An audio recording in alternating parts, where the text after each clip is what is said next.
మన ఫ్యామిలీ అందరికీ హాయ్ అండోయ్. ఈరోజు మా ఆయన గారికి శనగగుగ్గిలు తినాలనిపించిందంట. ఈరోజు శనగగుగ్గిలు చేస్తావా అని అడిగారు. మన కోసం ఎంత కష్టపడే వాళ్ళకి అడిగినప్పుడు ఆ మాత్రం చేసి పెట్టాలేమో చెప్పండి. చేస్తానని శనగలను ఒక 2 గంటల పాటు నానబెట్టేసి శుభ్రంగా కడిగేసి ఉప్పేసి శనగలను ఉడకబెట్టాను. ఉడికిన శనగలను నీళ్ళు వార్చేసి తాలింపు చేశాను. తాలింపు ఎలా చేశానంటే స్టవ్ వెలిగించి కళాయి పెట్టి ఆయిల్ వేసి ఆయిల్ వేడెక్కిన తర్వాత ఎండుమిర్చి జీలకర్ర వేశాను. ఎండుమిర్చి మాత్రం ఇది తాలింపుకి చాలా ముఖ్యం.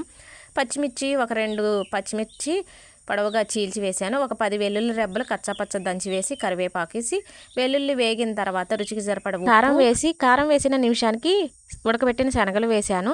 శనగలు తాలింపులో వేసిన తర్వాత కారం వేసుకోవచ్చు, కానీ శనగలు తాలింపులో పడంగానే గట్టి పడిపోతాయి. అలా అని మనం స్టవ్ బంద్ చేసామనుకోండి కారం పచ్చివాసన వస్తుంది. అలా కాకుండా ముందుగా కారం వేసిన ఒక నిమిషానికి శనగలు వేసి ఎమ్మటనే స్టవ్ బంద్ చేస్తే శనగలు గట్టి పడవు, టేస్ట్ బాగుంటాయి.